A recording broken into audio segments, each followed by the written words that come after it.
NBC4 News at 11 a.m. starts with breaking news.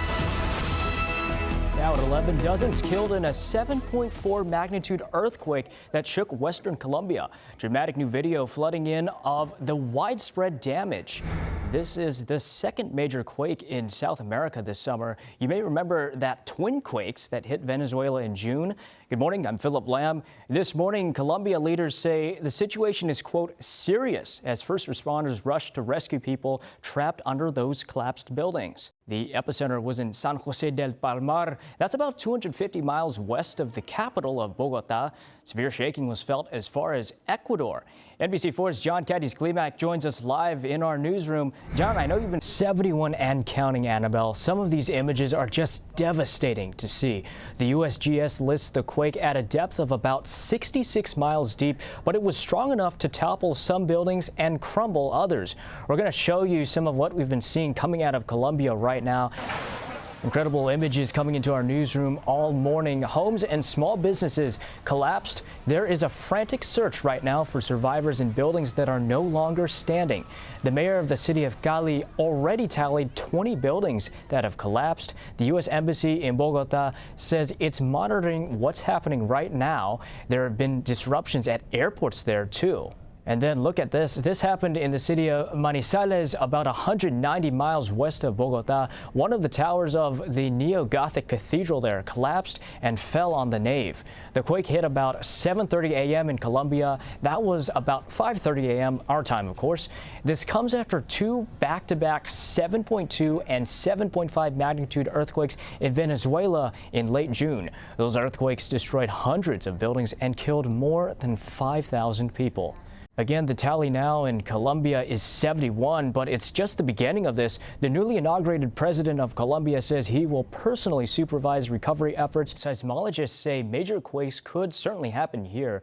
There are some easy steps you can take to prepare at home. Head to our free NBCLA app to learn more. We have an earthquake preparedness checklist, advice from experts, and other critical resources. Remember, there's no way to predict earthquakes. We just have to be prepared.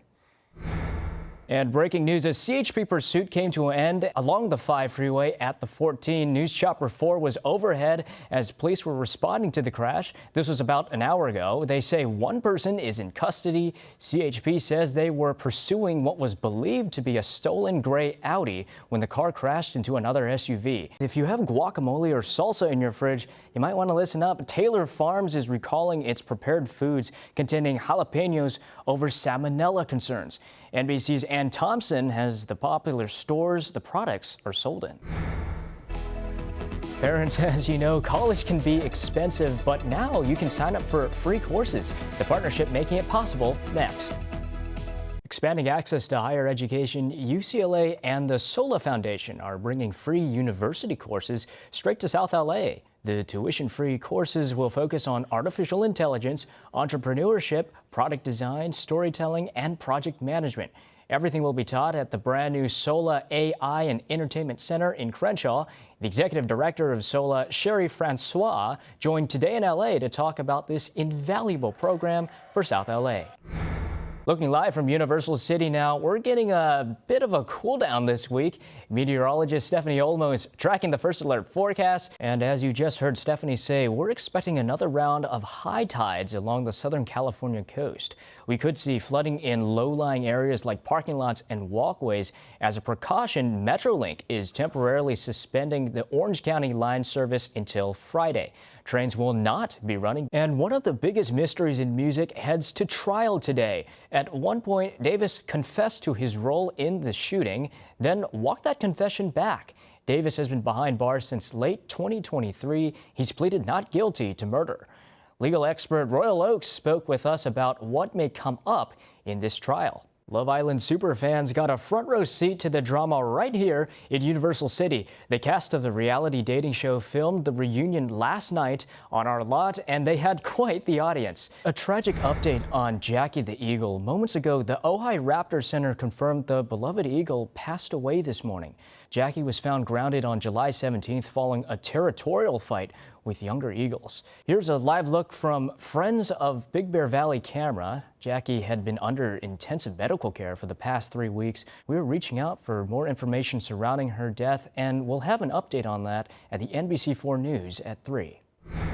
This morning, police are investigating a burglary at Kim Kardashian's home in Hidden Hills. News Chopper 4 flew over the unfinished mansion this morning. We're told private security notified the sheriff's department of the break-in around 4 p.m. yesterday. At one point, they reported a burglar was spotted driving a car taken from the home. The man was inside the home when deputies showed up. He was arrested. And we're getting new details in the corruption case involving LA City Council member Corinne Price. Today, the LA District Attorney's Office announced that a second judge has ordered the councilman to stand trial.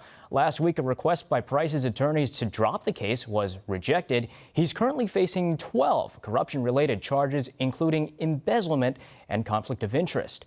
If convicted, Councilmember Corinne Price faces more than 11 years in prison. He's pleaded not guilty. And now take a look at this video. 100 people, including teens, ransacked an AutoZone in East LA, many of them walking out of the store with expensive merchandise. This is just one of 3 break-ins that happened at AutoZone this weekend. And this morning, another AutoZone was targeted in Downey. NBC4's Brittany Hope joins us live from the scene. Brittany, are there any of these break-ins related to some of the street takeovers that we've been seeing in the area? Happening tonight, a meeting for families impacted by the Boyle Heights warehouse fire. Parents will have a chance to voice their concerns before students head back to class. This is new video from News Chopper 4 of the cleanup this morning. Mayor Bass has given Lineage, the company that operates the warehouse, until Friday to finish cleaning out the millions of pounds of rotting food. And it's been a long journey to bring the Odyssey to life, but now the adaptation of Homer's original epic is surpassing 2 major box office milestones. The Odyssey has now become Christopher Nolan's biggest movie ever, surpassing $1 billion in the theaters. The film is also IMAX's highest grossing release of all time, with nearly $290 million. But here's the thing, you guys, getting tickets to watch it in 70 millimeters has been a bit of a challenge. Stay connected to the latest news with the NBC LA app. We'll see you right here for the NBC4 News starting at 3.